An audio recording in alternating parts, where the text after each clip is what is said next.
Okay, welcome everybody. Am I audible? Yes, I can tell by your bright and smiling faces.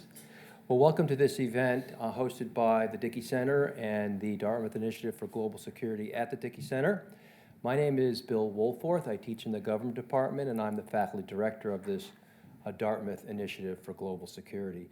We study global security. We want to understand war. We want to understand peace. And we study war not because we praise it or because we celebrate it or because we glorify it, but because only by understanding it can we try to think of ways of preventing it, or at least when it seems inevitable, when it seems that there's no other choice, we at least limit its human toll. And today we have a conversation that I think is highly relevant to thinking about that challenge. We have with us really two guests. I can start by saying what I might venture to suggest is Dartmouth's own Tina Dooley-Jones, and she's Dartmouth's own on two counts. She is a member of really one of the awesomest Dartmouth classes ever, the class of 1982, and she's Dartmouth's own in one sense also because she is currently the Magro Family Distinguished Visiting Practitioner in International Affairs at the Dickey Center. So we're very fortunate to have her here. And she has a lot of experience and knowledge to bring to bear on today's conversation, not least because of a long career acting in international relations, particularly in international development, covering too many continents, too many countries, too many responsibilities for you to mention. But I will say that it included being the head of mission of the United States Agency for International Development in Kabul, Afghanistan, during some of the most trying periods of America's experience in that country. And at that time, when she headed it, it was the largest USAID mission in the world. She's going to be in conversation with today's guest, so I'm treating Tina as ours, and then Carter Malkasian, who's sitting to her left, is our guest today. He is someone who has devoted his professional life to understanding wars, and doing so in a way that is unusual, combining his academic training as an historian holding a doctorate in history from the University of Oxford, but also being on site, present, and an observer and a participant in the conflicts in question. He's an author of several books on this subject, one emerging from his time in Afghanistan, Illusions of Victory, The Anbar Awakening and the Islamic State, A History of Modern Wars of Attrition. He's also the author of A History of the Korean War, 1950 to 1953. His 2013 book, War Comes to Garmsir, 30 Years of Conflict of the Afghan Frontier from Oxford University Press, is an award-winning volume. Today, however, he comes to us, I think, to speak mostly about his current book, his most recent book, The All-Encompassing History of America's War in Afghanistan. His book comes, of course, from scholarly study, but also from time working in Afghanistan, ultimately as the senior civilian advisor to the chairman of the Joint Chiefs of Staff, General Joseph Dunford, in the years 2015 to 2019. I could go on. He is currently a professor holding the chair, I believe. Is that correct? Yes, yeah.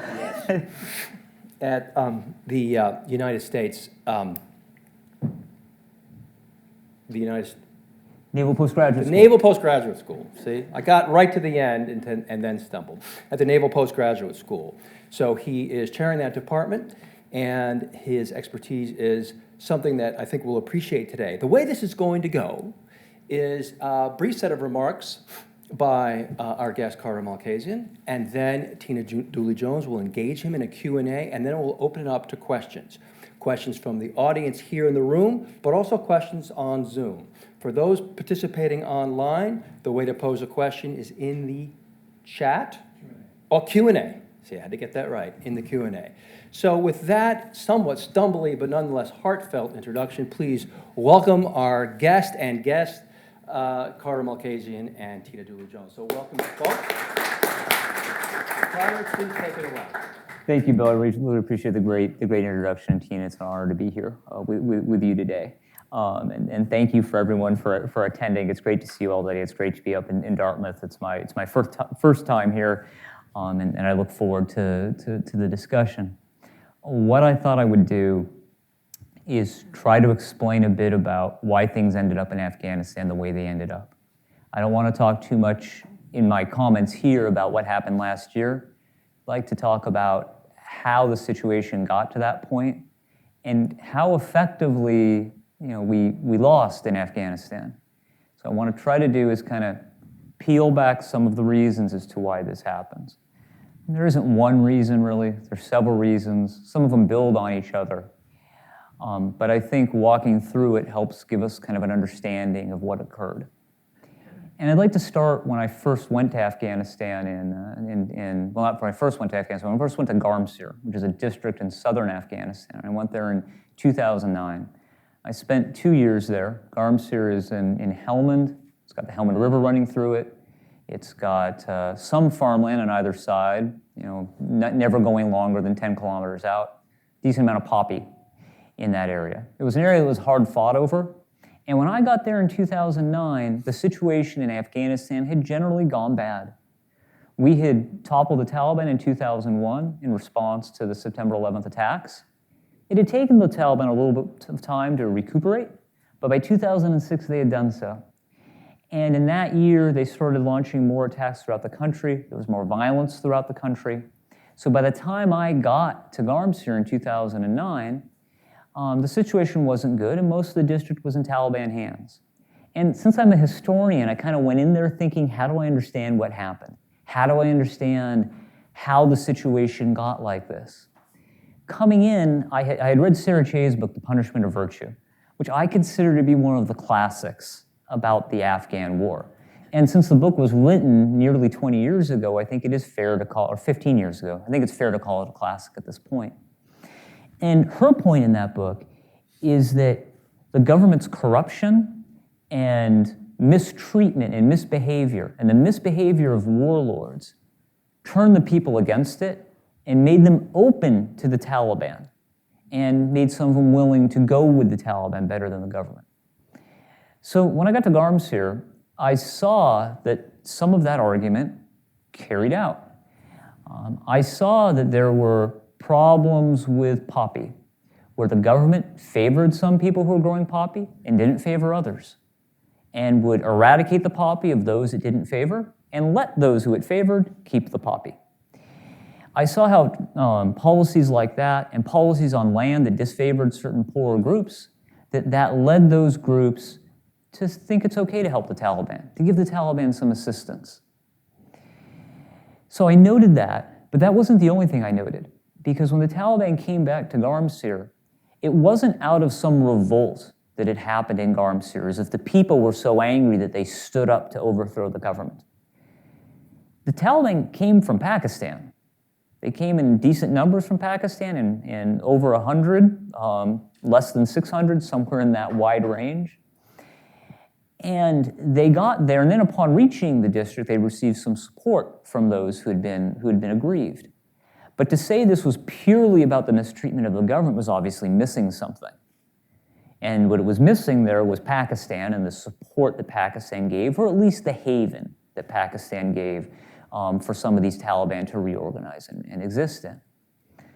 But that too wasn't the whole story. There's another part of the story as well, because simply because all these forces arrived in Garmsir didn't mean that they would necessarily have won.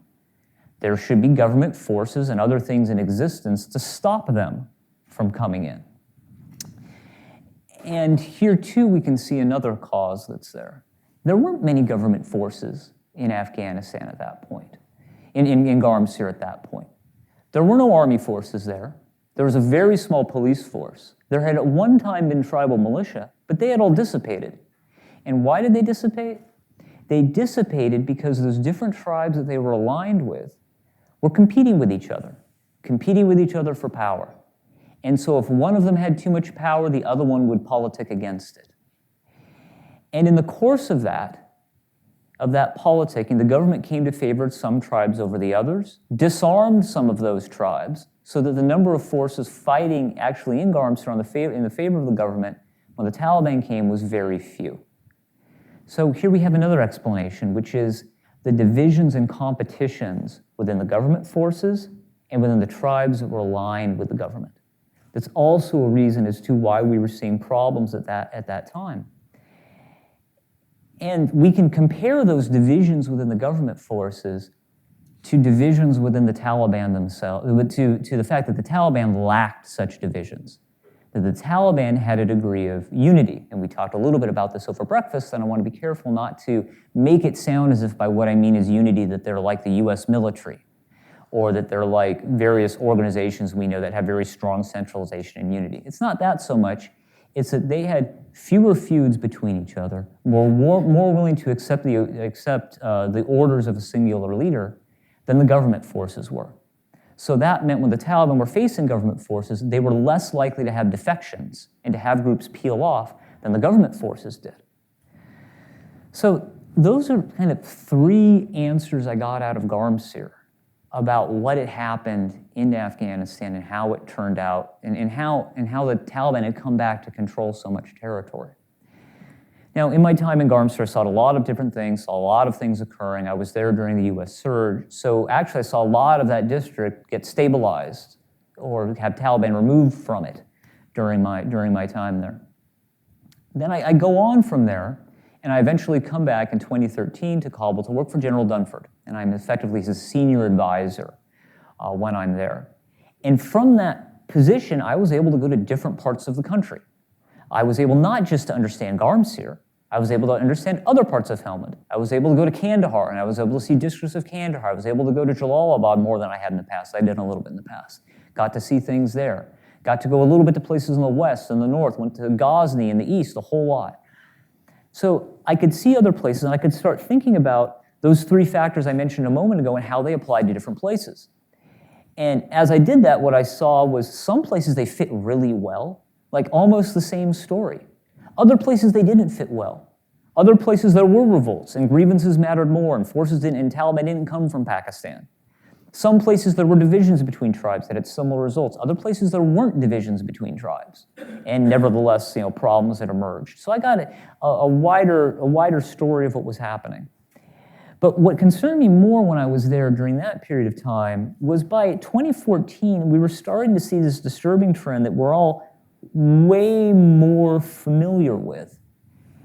And that disturbing trend is that the government forces were not fighting as hard as they should have been against the Taliban. Because by the time I met with General Dunford, the Afghan army now is getting closer to 352,000, which is the Afghan army police were supposed to reach that number. They never really reached that number, but they're getting closer to that number. They have better recruits. They're more filled out in the various provinces. They have more posts, have more equipment. So there's a variety of improvements that have been made. But still they're having various problems. And the problem that comes to be the most disturbing is that when they don't receive U.S. advising and when they don't have U.S. airstrikes with them, there's a tendency, not a rule, but a tendency for them not to be able to stand well against the Taliban.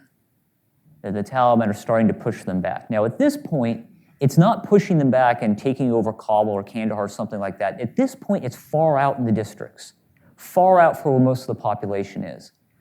But you can still see it starting to happen. So I'm trying to understand why this is happening. So the easy answer to come to is the answer of corruption, which we've all heard about probably in August of last year, that the Afghan forces wouldn't have enough equipment and enough manpower and such because they were corrupt. So what kind of corruption is this often? Well, it's that a commander will decide that I'm going to have ghost soldiers, which means he has rolls. On those rolls, it tells the full number of soldiers that are there. But in reality, those soldiers aren't really there. He puts that information up. He gets salaries for all of them, but he pockets that and only gives the remainder to the few soldiers that are around, those ghost soldiers. But that might not be the commander that's doing that. That might be that somewhere up the chain, the general wants that money, or the Ministry of Defense wants that money in Kabul, or the power brokers that did the politicking such that a commander could be put in place, they want that money. So the money's getting filtered out in various places. The money also gets filtered out right where it comes in with the Ministry of Finance. It goes to the Ministry of Finance, and from there it's divided out and given to the proper ministries, to the Ministry of Defense. The Ministry of Finance itself could be taking some of that money, or more likely when it gets to the Ministry of Defense or the Ministry of Interior, if it's police, that those high-level people are taking some of that money and putting it somewhere. The same kind of story can apply to weapons, can apply to munitions, either in terms of it being hoarded to be sold later or hoarded for defensive measures because someone thinks they'll need it for a rainy day. So that kind of corruption can reduce the combat effectiveness of any unit in the field. And so I'm trying to understand as to how much that's mattering. Now, the disturbing thing for what I was seeing, though, is that while you could certainly see that there were battles being fought against the Taliban where the Afghan forces didn't have the magazines that they were supposed to have, the number of guns they were supposed to have, the number of RPGs they were supposed to have, or the number of folks on the ground they were supposed to have. While you could see all those facts were there, that doesn't explain why Taliban, with fewer weapons, not as well equipped, were able to defeat them still. So that, as I'm peeling back the onion, that answer, I've got more peeling to do. So a better answer to this is that there was corruption, but it's not so much the material factors that matter here with the corruption, it's the moral factors. It's that the fighter on the policeman, the soldier on the ground, knows that the commanders up there are pocketing money and taking money, knows the commanders aren't serious about fighting, and since they're not serious about fighting, the soldier, him or herself, is not willing to fight. And so it's kind of a bleeding effect. And I remember very well that there was someone I knew in Lashkar Haldeman who was a very, very capable fighter. But when things were going bad, he would complain that, look, it's the leadership. We just have rotten leadership. I'm the only one who's out there doing something. And he was wrong. He wasn't the only one out there. But his point was that many others weren't out there. That was true. And so it's the leadership that's infecting things and making it not worthwhile for people to fight. So this, too, I think is a stronger argument and now is getting us closer to things. But it, too, is missing something. So what it misses is that how do we then explain why certain Afghan commanders who are known to be fairly good, or at least military effective, are known to take care of their troops, giving out wads of money to them when they see them, hiring their own people to learn how to be engineers to defuse IEDs. On the front frequently, why is it that their forces too, without our support, are failing? Why is it that the Special Operations Forces of Afghanistan, which are well known to be highly competent and have been highly praised through the years, why are they also unable to stand well on their own? And that, of course, increases over time that they have these difficulties. Or, let's flip it. Do we really think the Taliban leadership is that great? For most of the war, the Taliban leadership was in Pakistan. They weren't fighting on the front lines. Taliban fighters, if they're lucky, have tennis shoes. More likely, they have flip-flops. Taliban fighters, if they get wounded, other than some mild medical treatment in clinics in Afghanistan, they're going to have to go to Pakistan, which could be hundreds of kilometers away, in the back of a pickup truck, or some other means. It's going to be extremely uncomfortable, painful, and not good for sepsis. How do we explain this difference in the morale of the Taliban versus the morale of the government forces? Why is it the Taliban forces are willing to fight behind government lines in Kabul, in cities well under government control, when government forces don't do vice versa? Why is it the Taliban are willing to be suicide bombers when the government is not willing to do the same thing? And so I think to understand that, we have to delve a little bit deeper into kind of some moral and cultural elements that can be difficult to talk about, but that nevertheless think are things that we need to be aware of. And so the argument that I come to in the book is that the Taliban exemplified something that the government could not exemplify. And they exemplified something that was close to Afghan identity and how Afghans think of themselves. So Afghans have a history of fighting occupation. This fighting occupation does not begin with the Soviets. It does not begin with the British. It begins going all the way back to the Mughals, where the first histories of the Pashtuns that you can read are evident. And it's lionized in the poetry of the most famous poets from that time, Khoshala Khan and Abdurrahman Baba. The idea of fighting against the occupier, fighting for jihad against an occupier, especially an infidel occupier. That stories and that element remains up until today. And Afghanistan is a highly Islamic country, as Karzai and others will say repeatedly. So the Taliban were able to say, we are fighting occupation we are resisting occupation. That is what we're doing right now. We're removing a puppet government. We are your religious leaders, we are your religious teachers, and we are fighting for Islam. And when I say that, I'm not trying to say how the Taliban describe Islam as the right way or anything like that.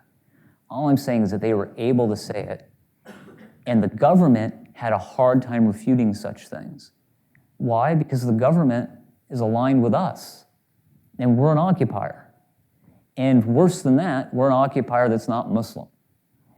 So the Taliban are able to exemplify something, and something that can motivate people, inspire them to fight, in a way that the government cannot do. And its soldiers are more conflicted, policemen are more conflicted as to the reasons as to why they're fighting and to whether it's worth going the full measure than the Taliban forces are. So if you want to think about, how can we see this happening? Well, the Taliban themselves are, of course, happy to talk about this explanation. And you can see them mention this explanation if you have conversations with them. They'll bring this up very clearly, that we're the reasons that we're fighting. The Taliban fight for belief, for Jannat, heaven, and Ghazi, killing infidels. The army and police fight for money. The Taliban are willing to lose their head to fight. How can the army and police compete with the Taliban? That's a statement from a Taliban religious scholar to me back in 2018 and 2019. So they'll say it.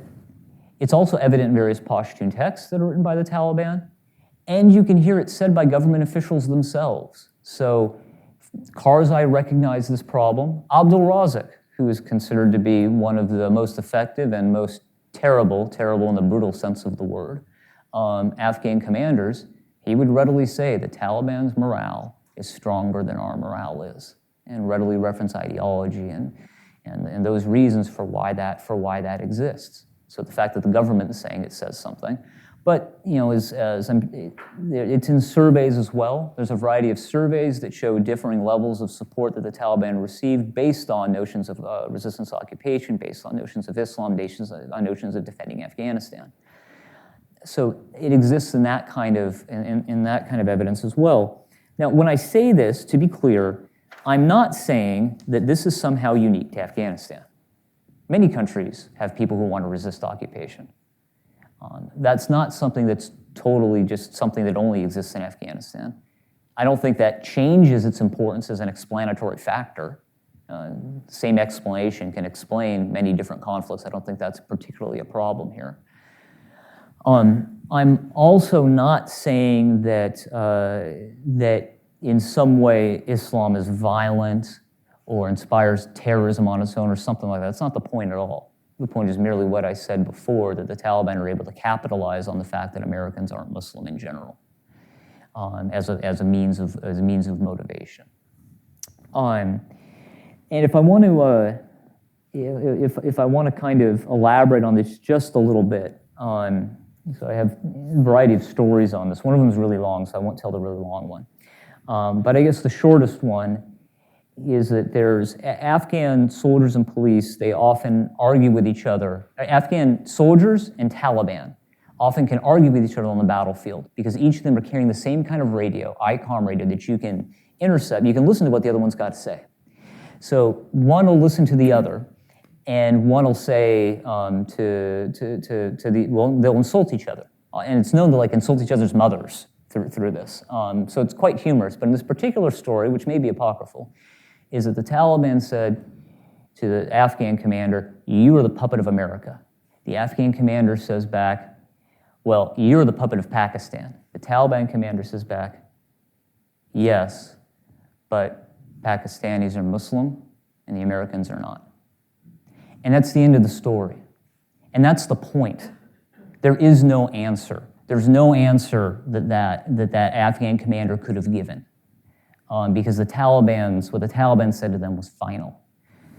And so if you look at that answer along with some of the other factors that I mentioned there, what we see there is all of these are very hard to change.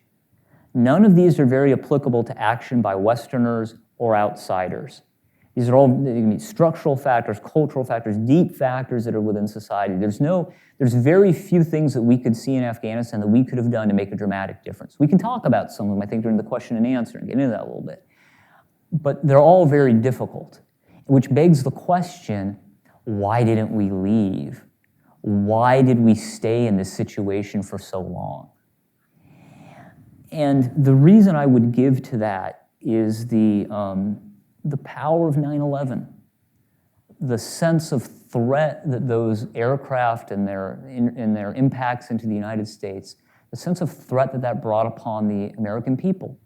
And for those of you who remember that time well enough, the sense of fear that could happen again, the sense that if they were willing to crash planes into a building, then they'd be willing to use nuclear weapons. And so this is something that we have to deal with. Now, that fear, I think in retrospect, looks exaggerated. That fear looks like something that we were trying to seek revenge for rather than something we were trying to handle with a level head. But there's no doubt that this is something that impacted the Bush administration greatly. They were very worried about what was going to happen next, very worried that if they didn't respond to this threat, that the American people would lose faith in them, that there would be political repercussions of not taking action. And they're reading all kinds of intelligence every day about this threat, that threat, the other thing that could be happening. You may remember the anthrax attacks that happened there, various scares about other possible attacks that were going to occur. So it's very palpable, very real.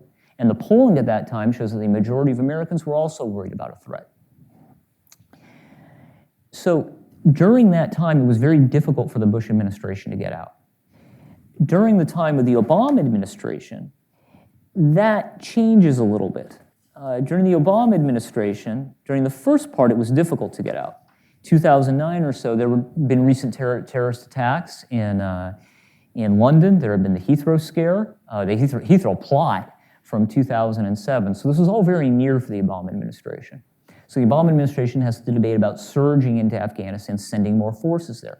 And that was a very difficult, very acrimonious debate where most of the civilian side of the Obama administration did not want to surge forces. The military did want to surge forces, and it had some negative effects on civil-military relations. However, in the course of that debate, at no point did anyone raise, or at least it's in the record, and the record is quite voluminous, at no point did anyone say, we should leave Afghanistan. That wasn't part of that debate. That debate was about whether to send more troops or not.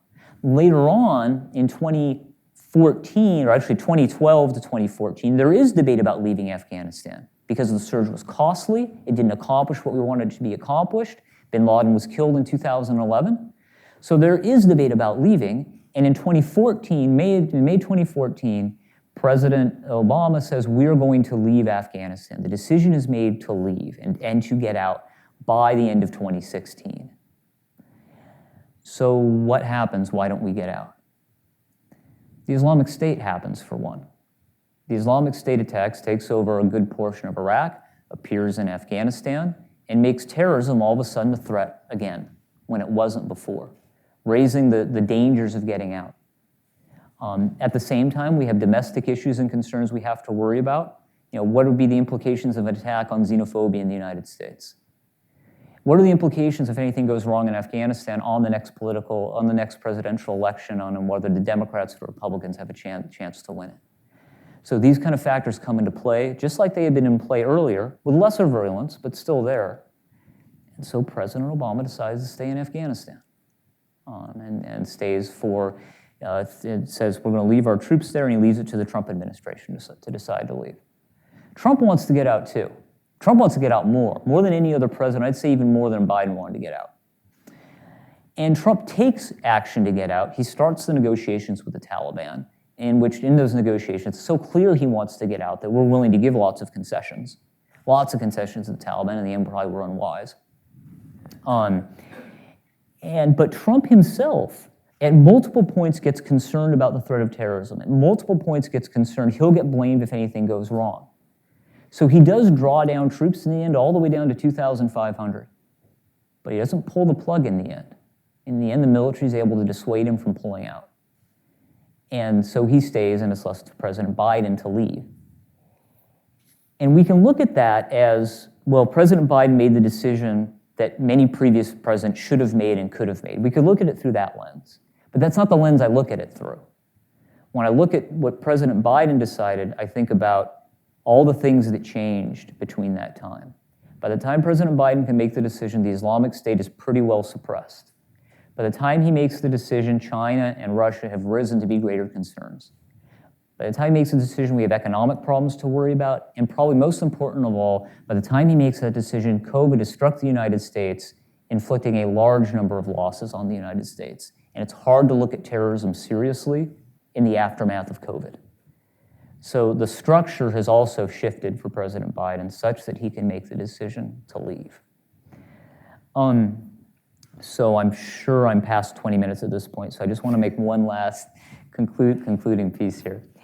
As I think when we look at Afghanistan, we have to think about the moral elements of it as well. So I really like John Lewis Gaddis's book, The Landscape of History, for any historians here who are interested in historical methodology. For political scientists, I don't know, it might be mildly offensive, I'm not sure. But he makes the point in there that history needs to, that one of the purposes of history is to balance against the poles of liberation and oppression. In other words, to give us a sense of at what point in history how much people were being oppressed versus how much they were being liberated. And I like that way of thinking about things. And so when I think about Afghanistan, I do think a little bit about how much were we liberating the Afghans versus how much were we oppressing the Afghans. And I can point to a variety of ways that we did liberate and help the Afghans. I think in some of the previous discussions we had over the course of the day, there were Afghans in Afghanistan who lived in some places for 10 years without violence, 10 years with their kids being able to go to school, there are women being able to walk fairly freely, being able to get decent health care. And we sacrificed something for that. But that is a degree of liberation. We can point to some other places in Afghanistan, like Kabul, Mazar-e Sharif, Herat, they basically got to live for 20 years that way. That is something. But also, on the other hand, we have to think about the Afghan civil war really starts in 1979. And our time is an extension of that. So for the liberation that was done, there's also oppression and the violence, the bombs. And I don't just mean in terms of we dropped bombs and tragically and often wrongly killed people. What I mean is we were there, meaning the war could continue. The war continues to burn. The Taliban can't be defeated, so and they can't defeat us, so the war keeps on going. And more people die, more people suffer through that. Whereas if we had left earlier, if we hadn't gone in at all, then the Taliban probably would have taken control. And while there would have been less liberation in some extenses, people would have been safer and would have been able to live their lives. Now, that's not a realist argument, that part there, and we have to consider what our interests are. We had interests in going in. We had interests and reasons to be there, and maybe that's worth it. But we need to weigh that and think about that, and think about how much us being there for our interests, for us not to be struck in the United States, how much that harmed the Afghan people, and whether in the end that's worth it or not. And we should think about that the next time we intervene places. And one of the things, there's many things we shouldn't forget about Afghanistan, but that moral element is probably the most important as we think about its legacy and try to remember it. So that's all I will say, having gone over time. Yeah, I think that was well worth the time spent, I must say. I'm going to start by recommending the book. I started it a while ago. And I finished it actually last night. I waited for the last 2 chapters until I had met Carter, which is bringing it up to date. Actually up to date when I basically arrived in Afghanistan in 2019, early 2019. And what I found in reading it was there are a series of themes or threads that kind of connect to each other over the course of the book, which is basically chronological. And those themes just kept recurring. And it made me think, well, if you really did a quick survey of history in Afghanistan, our leadership, Afghan leadership, our allies could have seen those threads and made different decisions, because literally the events just kept happening and recurring over and over again. So, if we'd recognized these recurring themes, even at any point along the last 20 plus years, we wouldn't have gotten into this spiral or cyclical issue, and definitely not the downward spiraling that occurred. So why do you think that either we refused or we chose to be ignorant of what lessons we might have been able to pull out of even a quick analysis of the history of Afghanistan? I think we let ourselves be blinded by our initial success. And we often talk about the lessons of defeat, and victory often, I think, makes us blind to what the dangers are. So when the Bush administration was reviewing what was going to happen, before they went into Afghanistan, and they were reviewing how they were going to take this on, the director of the CIA, George Tenet, and even Rumsfeld, they were aware of all these problems of what had occurred in Afghanistan. They were aware of what had happened to the Soviets, well, partly because some of them had been involved in making that happen to the Soviets. So they were aware of these dangers and these problems, so they were trying to be very careful in their initial invasion to not send in a lot of troops, to work with the Afghans, to put them in charge, to get a government in place quickly that they could take care of, that could take care of things without without Americans being so involved. But when the Taliban were toppled so quickly and appeared like they weren't going to be a threat anymore, it caused the concern about what could go wrong to kind of go away. And so there wasn't thought that should have been there about how do we bring the Taliban into the political process? Or how do we even negotiate with some of the Taliban who are trying to reach out? How do we go ahead and bring the and build up the Afghan army in a way that can manage things itself? How do we make sure our development and democracy program is working properly? We probably ignored one of the most powerful arguments about what we should have done in Afghanistan is from Thomas Barfield, and who's an anthropologist over at Boston University in Boston, as well as Roger Myerson, Nobel laureate. And what they say is what we needed to do is give the Afghan people, make the Afghan government more accountable to the people. So instead of establishing a government that was highly centralized, have people, have the governors and other leaders selected or elected by the people so that those leaders were going to care about the grievances that the people had. But that's not something we looked at. We went through the bond process quickly and didn't consider these kind of options. So that, I think, that overconfidence is that's an important reason as to why that problem was ignored. Now, we can go a little bit later in the conflict and start asking, why didn't we recognize later that there were better strategies we should have taken that would have been less costly for us? And so we can paint those in a variety of ways, like not surged, or when we did surge, have started negotiations at that point, or started negotiations earlier. In this one, in your background, I don't know, you may or may not agree with this. If you're going to surge and say you're going to do a lot of things for the government, plus give them a lot of money, maybe before we do that, get their commitment or even action on some of the issues regarding corruption we want fixed. So you're not going to get the money until you fix X, Y, and Z. Like when our leverage is greatest, apply that then. So I'd say that was a problem in our strategy process. That we had a strategy process that tended to look at only a few options and not many options. Part of that was influenced by kind of the thinking on surging troops and counterinsurgency at the time. Part of it was also influenced by when we looked at how the situation was going in Afghanistan then, we said, well, we can't bear it if the Taliban gain more ground. We can't bear it if they take Kandahar. We can't bear it if they take Lashkar-Gah. Well, we probably could have bared it. Clearly, by how long we fought with the Taliban having control of a lot of the country for like 5 or 6 years, we clearly could have borne a lot in 2008, 2009, and onward. So we could have waited, looked at more options, found more things that we could have done. But we let these kind of concerns crowd out our time, so we couldn't consider these options.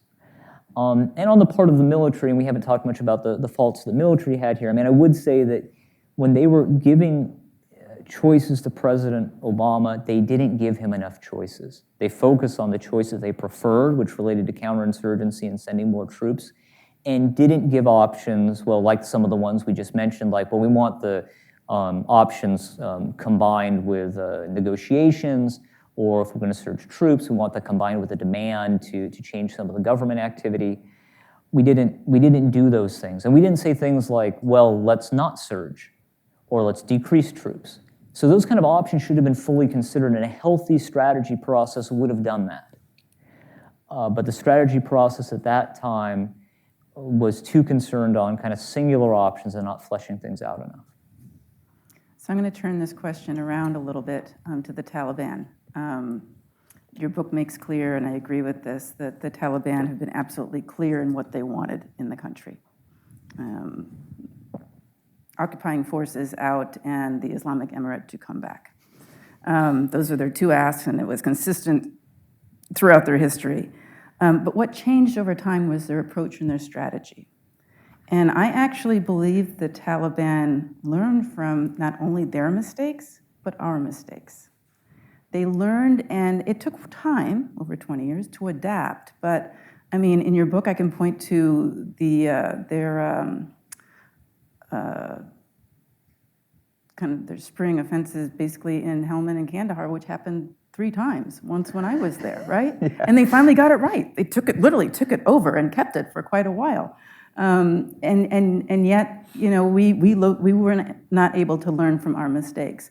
They learned how to message appropriately and to engender local support. They also learned, I asked the question, we used to have these, we had these, oh my God, every day at the end before I left Afghanistan in July of last year, used to be once a week we'd have country team, and it's basically a classified setting, and you'd sit with all the agencies at the embassy and talk about, you know, you get your intel briefing, you get your security briefing, and other things, and then you talk about what the issues are and where we were going. At the end, the incoming commander of the former Resolute Support, because General Miller had left, was there with his intelligence officers, J9, and a few other people giving reports.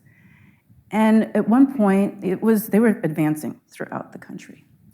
And I raised my hand and I never ask a question, particularly when it has to do with security. It's not my area of expertise, but I needed to know because we had partners out there still trying to do development work and provided humanitarian assistance. I raised my hand and I said, can you tell me, are they leaving a governing body as they go through these towns and these district centers and ultimately through the provincial centers? And they literally basically fell over each other to answer my question or try to answer my question because it's an important question.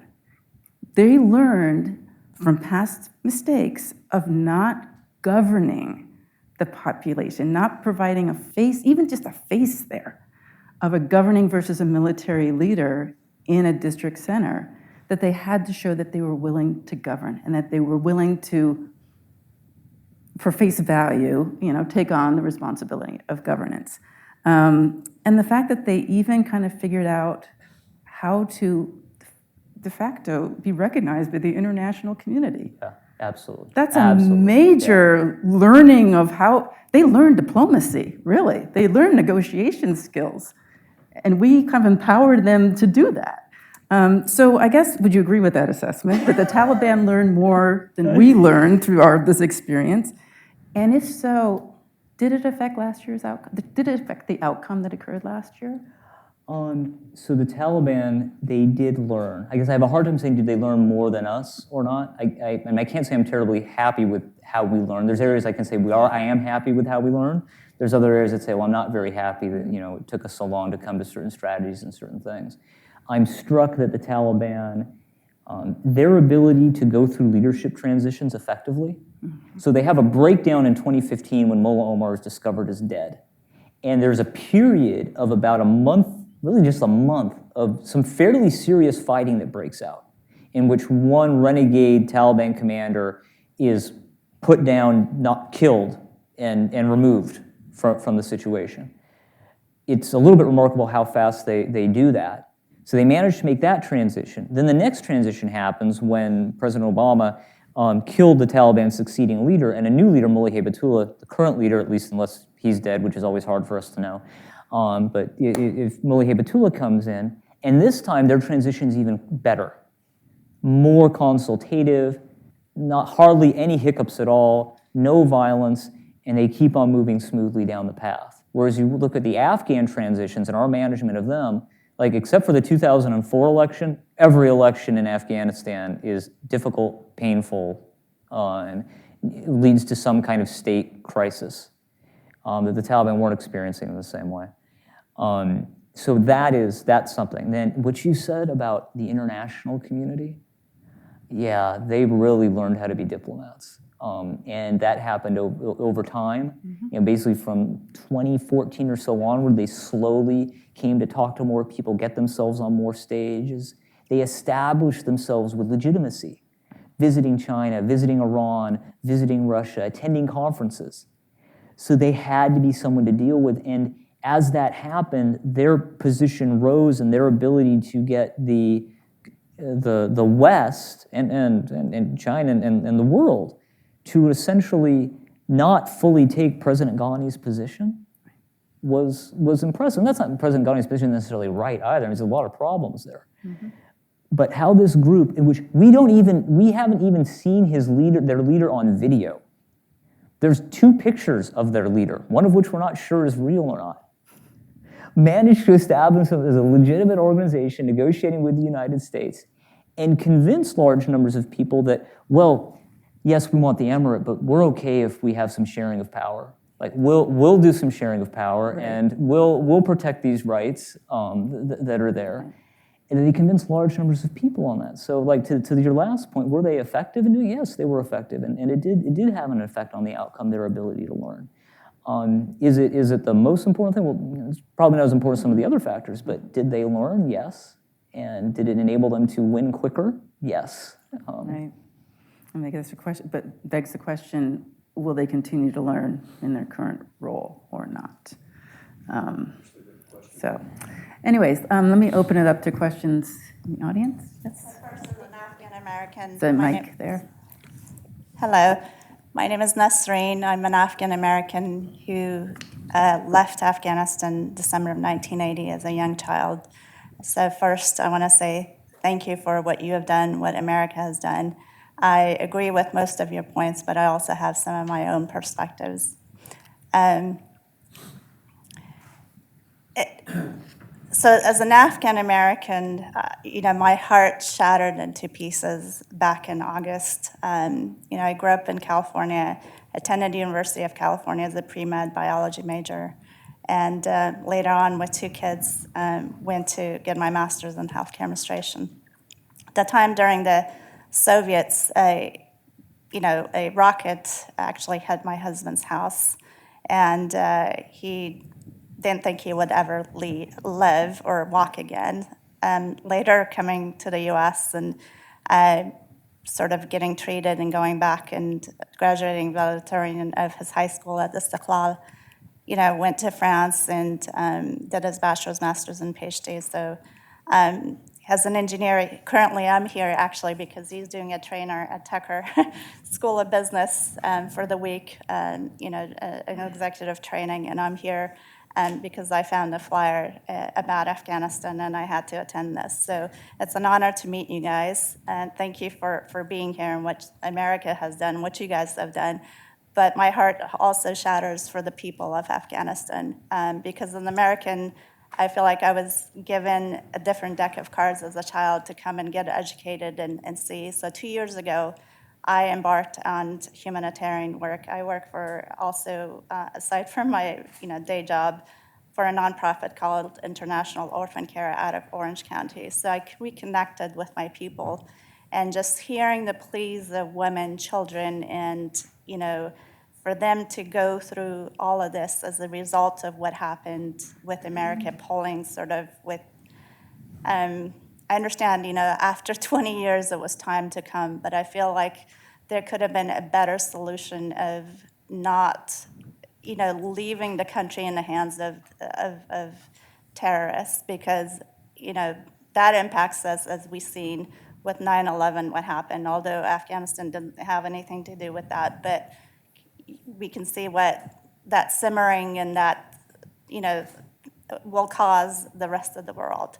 There's Russia with Ukraine. Obviously, I feel for the people of Ukraine because, I left the country, my family left the country as a result of what happened to a lot of families. My husband's a result of that. Luckily, his story turned out differently. But I feel like, the Kabul airport as a very small airport, of course, I have very low memory of my childhood. I don't have, just listening and reading your background, do you speak Pashto? I was, just overwhelmed with joy that I wish I would give anything to, learn to be literate in Pashto. I speak Farsi, by the way. So, but, the Bagram airport could have been something that we could have left as we went back to the country to save people and take people out. There's some learning lessons that we could have done differently. We shouldn't have left all those ammunitions in the hand of the terrorists. Imagine what can happen. We all know that Pakistan has a hand. The creation of Taliban happened back during, the Clinton administration with an agreement with Pakistan, and that kind of. So there's a lot. I think as African Americans, we hurt for this country. We hurt for our homeland. This is my homeland. I have very little memory of Afghanistan. But there's a lot that we could have handled differently. Truly, there was corruption. So yes, we could have, like you said, this check and balance of leaving the money and accountability could have been handled differently. So I don't want to ramble on, but I feel like this is such an emotional, near and dear piece to my heart to be able to listen to people that I've left 41 years ago, and for the people that have served, and what have we done differently to make this, different turning point. So to hear the pleas of women, children, and the money of the economy of the Afghan people given to the 9/11. Was it their fault? These are things that we need to consider, and how could we have done things differently, or what can we do moving forward to not hurt this country, but also, sort of come to the plea of those people that are innocent. Thank you for your time. Thank you, Nasreen. Much appreciated. And so how could we have helped the people? What could we do to help the people who are innocent, and what more can we do to assist them? So continuing on with the efforts to bring Afghans into the United States is one part of that.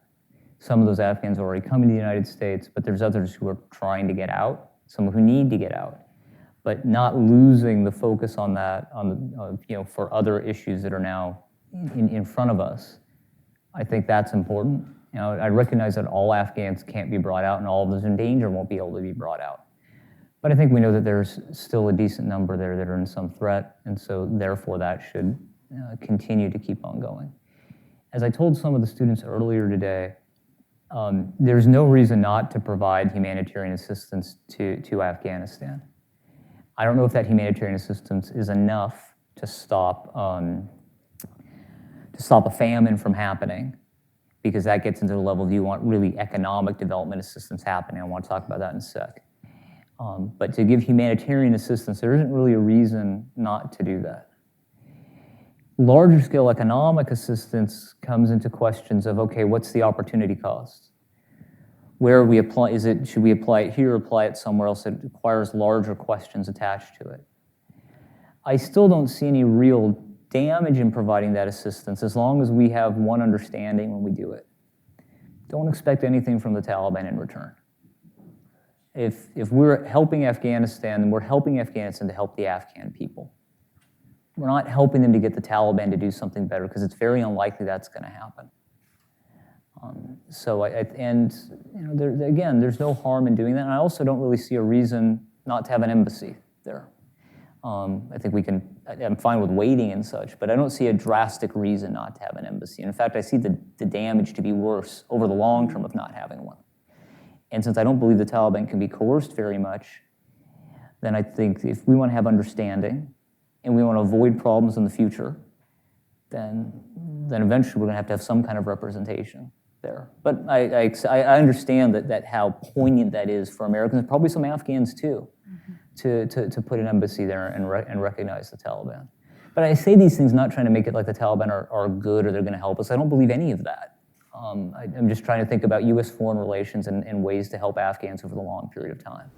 Yeah, absolutely. I don't know if you had heard about the humanitarian parole program that came into.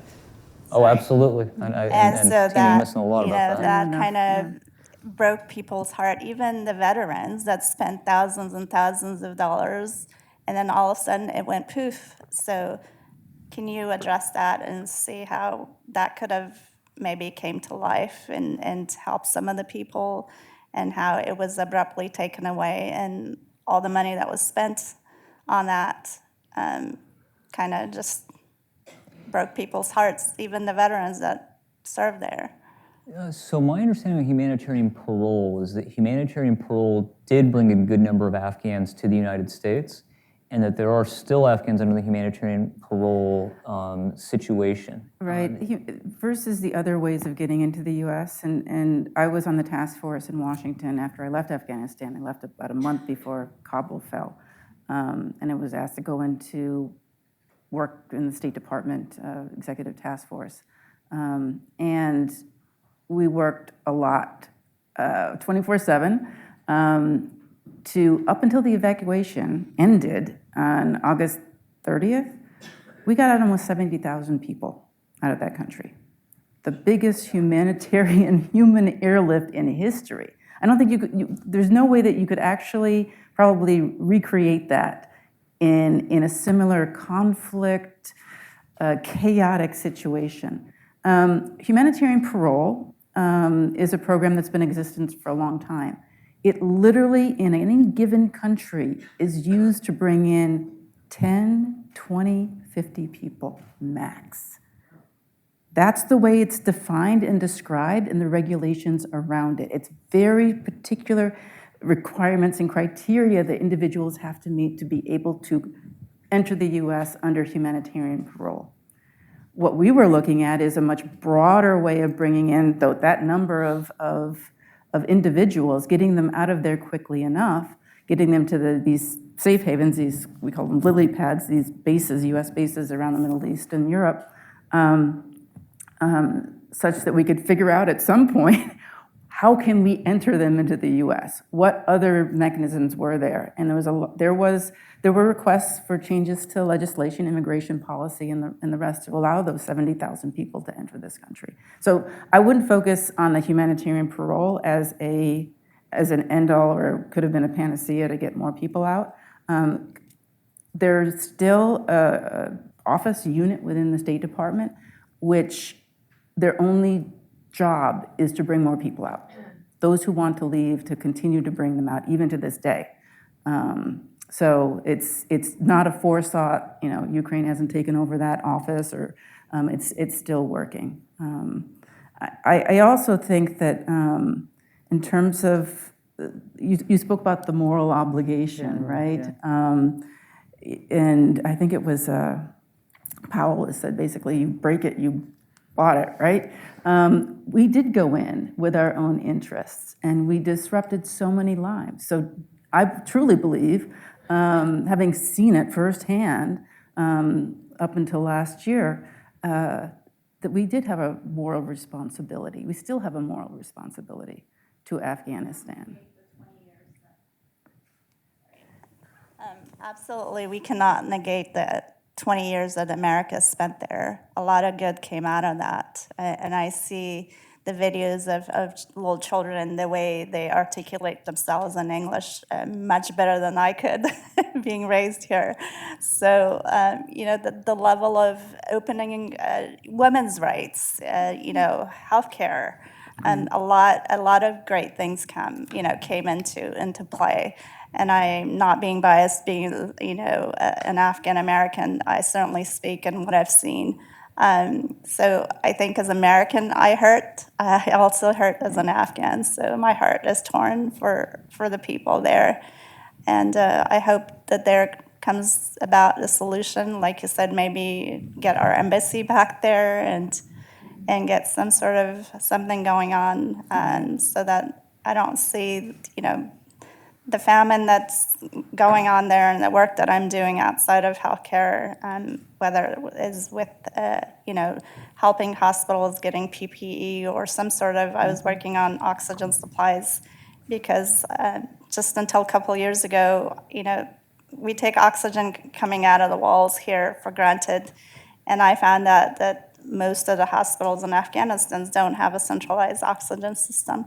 So I went on this hunt of trying to bring an oxygen concentrator into the country. And so we kind of really didn't succeed in our testing at Wazir Akbar Khan Hospital, but I'm hoping to be able to, supply one of the big women's hospital in Kabul, Malalai Hospital, with a centralized oxygen system. They're begging for one, so I may need to talk to you.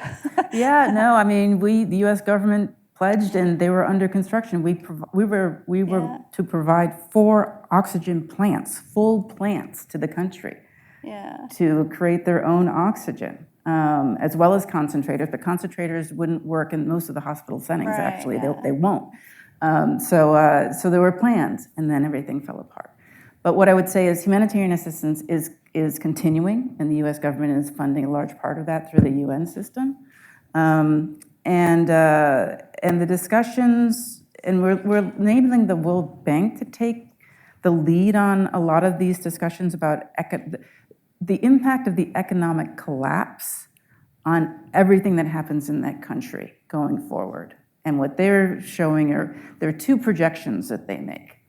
Stay on this path, and amazingly, you're going to, because the Taliban government cannot provide services to everybody, everybody's going to be thinking that, services are going to this group. It's going to breed conflict, perceptions of inequality, just in the fact that the services aren't being delivered to anybody. Everybody's going to think that somebody's getting it besides them. And they've actually done the analysis to show that this is a real trajectory that they could be on very, very soon, which will breed extremism and the like in the country again, Afghan on Afghan, or the trajectory of really forcing the governance to be right for economic support to the country. So, I think we're going to go to the next one. I'm sorry. The mic. Thank you. You've just answered thoroughly my original question. So let me make it into a follow-up question to what you just said. And that is, I assume from all that you presented that you must think that President Biden has done perfectly with this. I'm going to put it in my words just for a second here. But I assume that from all that you've said and having some knowledge here, at least from the newspapers, of what President Biden has done. Is that right? Is that more or less right? So I think President Biden was confronted with a tough choice earlier this year. That he had to decide whether or not he's going to keep forces there when the reduction in forces down to 2,500 meant that the security situation was more difficult than it had been in the past. Perhaps still viable to stay, and I guess I would say probably still viable, but difficult, versus getting out, which contained a threat of some terrorism in the future. And I think he did know that something like August could happen. I mean, I think he, even if they got the calculations later wrong in a variety of ways, and there's various parts of the evacuation or this or that we can criticize. I think when he was looking at that time, I think he had an understanding that it was possible that we could have this kind of event happening. So he made the decision. It was a hard choice, and he went that way. And I mean, that's kind of how I look at it. And look, at every president, there's things we can criticize, things that don't go right, things that weren't correct. I mean, I guess if I was going to criticize something, I think that in the aftermath of the event, perhaps the administration was a little bit too harsh on intel analysts and others by saying that, hey, you didn't predict this in 11 days. I think that's kind of not really fair.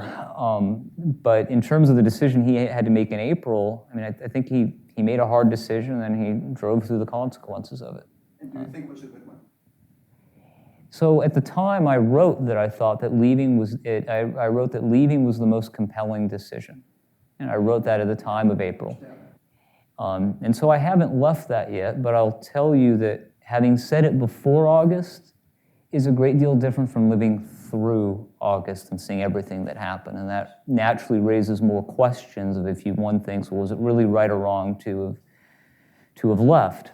But I think I'll stick with what I said before, that leaving was the more compelling of the two choices. Tom, is there anything online? Nothing?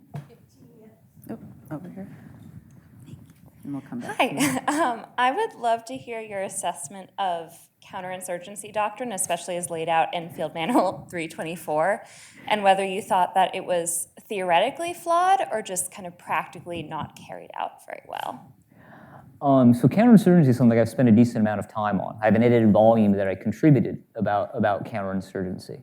So in the 2000, and I learned about counterinsurgency when I was getting my doctorate, and before it was kind of known to learn something about it.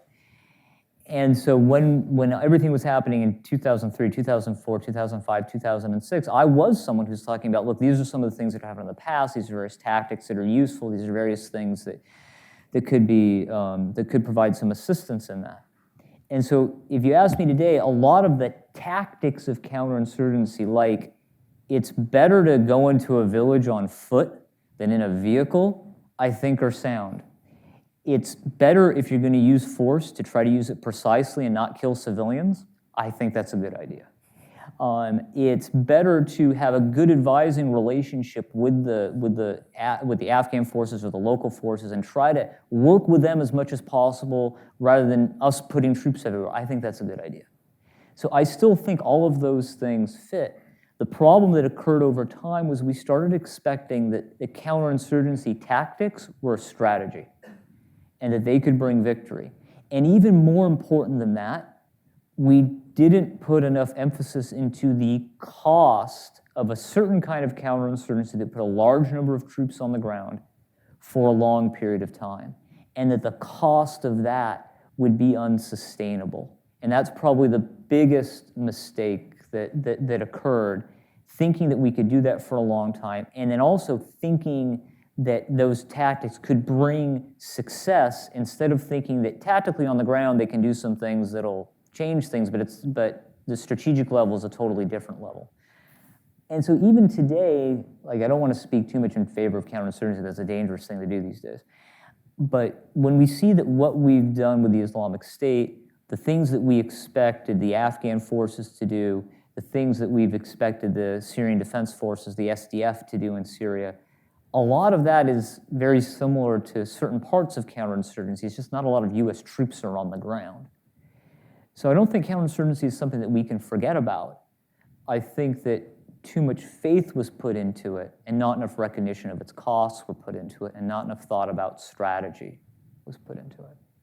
I think there was a question over here.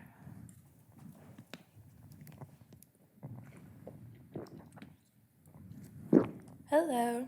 My name is Maddie. I'm a 25 here at Dartmouth, so freshman. Thank you for speaking today. You touched on this a little bit earlier today, but my question is about how corruption and things like night raids played into the hands of the Taliban.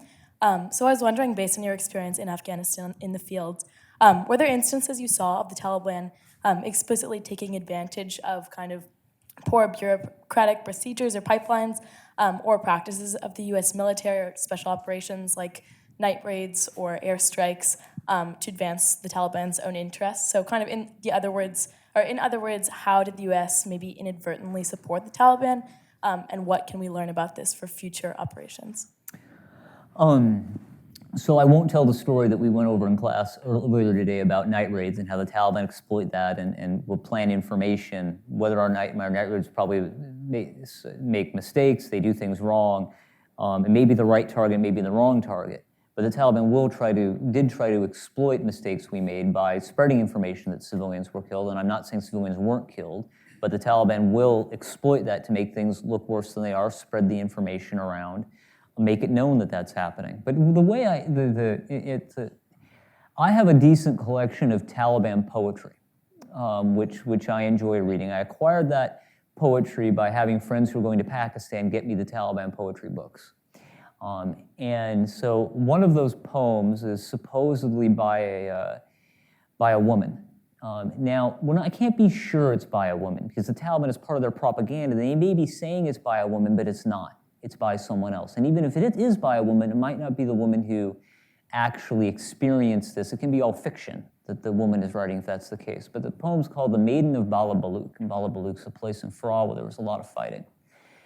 And it tells the story, I won't be able to remember it all right now because I'm not good at memorizing poetry, where it's about the family. We were sitting down with my mother, my father, my little brother. We were sitting and eating, and it was night.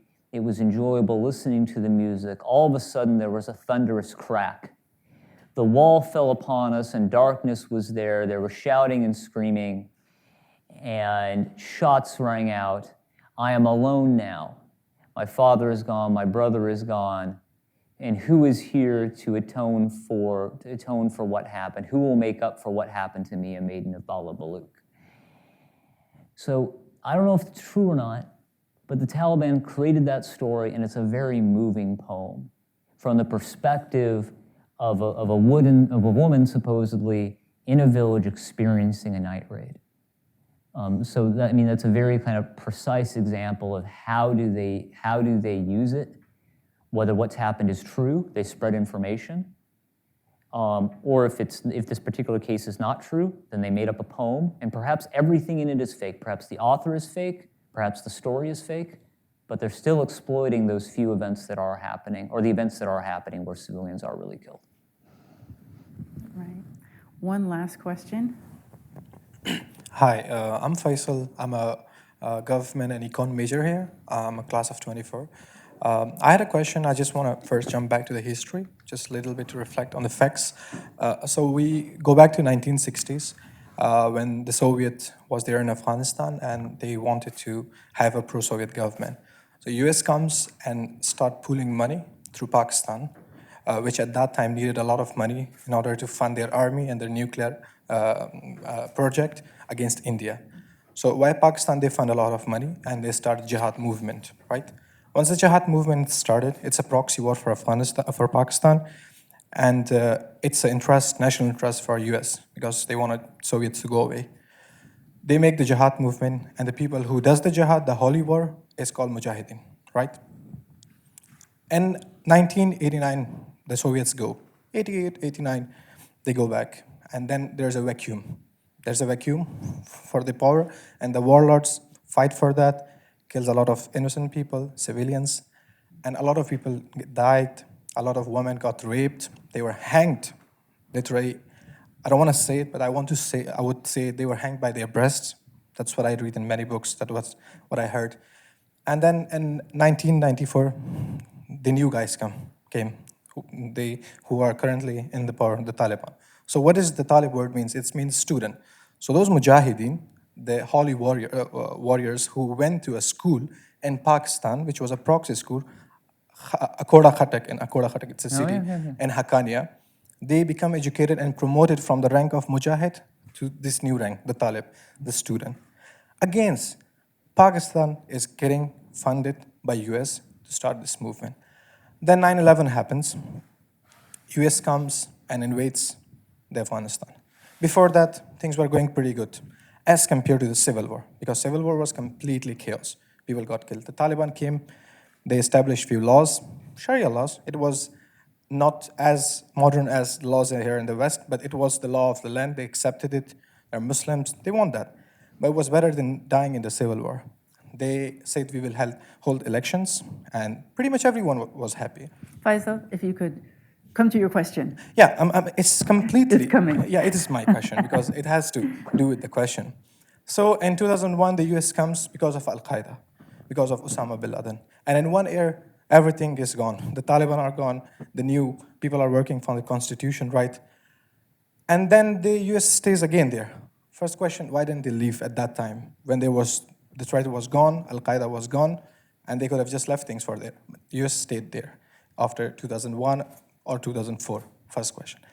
Second question is, what do you think? What would have been things at the moment if US never invaded Afghanistan? And the government was the Taliban government until now. Would that government would have been better, or the government which is now at Afghanistan?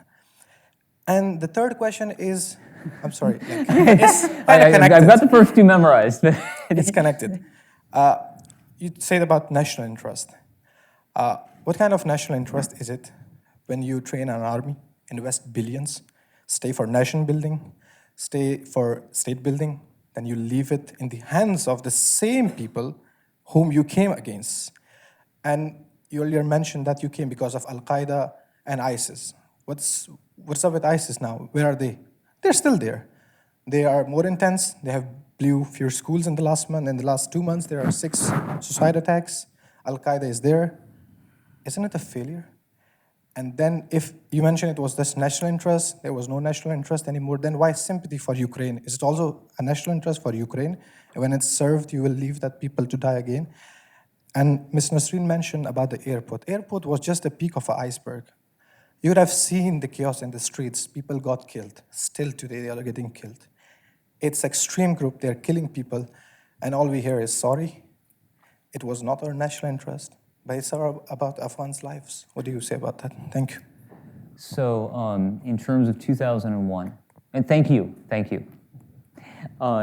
So in terms of 2001, the easiest explanation for why we didn't leave after that is Al-Qaeda still existed in the area. A little bit more sophisticated is that the dangers to President Bush and the administration from leaving politically in the United States, if we had left right after that, they could have had problems in the next elections if they had done that. So that's the answer to question number one.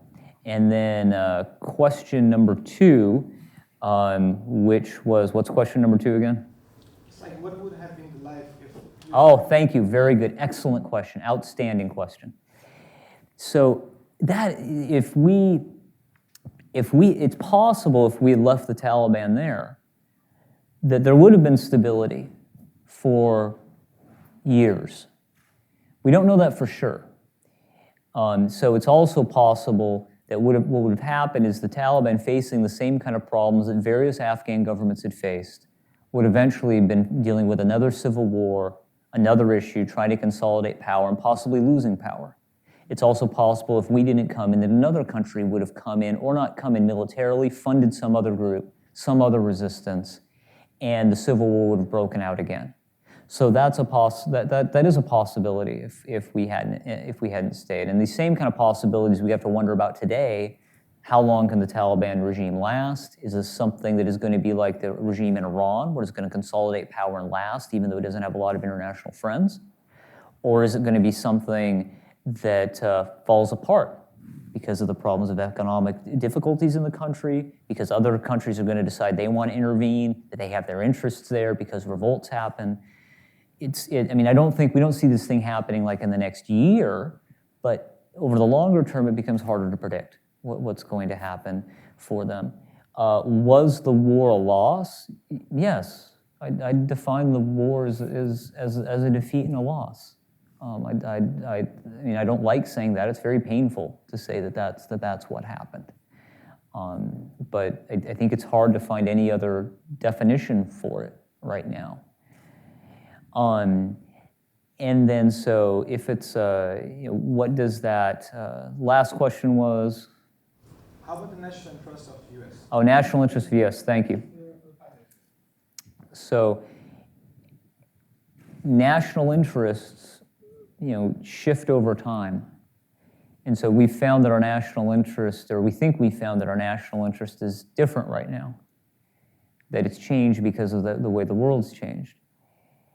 I don't think that means that we shouldn't have obligations to the Afghan people, we shouldn't care about the Afghan people, or we shouldn't want to reduce the harm that's faced. And what I also don't know is if there's another attack, if our interests will shift again, and that we will say that no, Afghanistan is a national interest. In which, of course, if that happens, we'll regret all the more than everything that happened in the past, well, 20 years. So, thank you. Right. Well, thank you for that. I think that was a Good ending. well, it was a good ending. I mean, some really, really tough kind of project into the future questions, but also looking back as to, as you said, it was a failure in your view, and the history shows that we got there for the reasons that you mentioned in your book. I think you make a very clear and strong case for the reasons we got to where we are now. I think many of these questions are going to, so what does history tell us about what is possible for the future, I think? Yeah. Have we learned those lessons? So with that, do you have any Thank you, words? everyone, for coming. Thank you for spending this time today. I know you all have things to do. It's really appreciated. Yeah, thank you very much.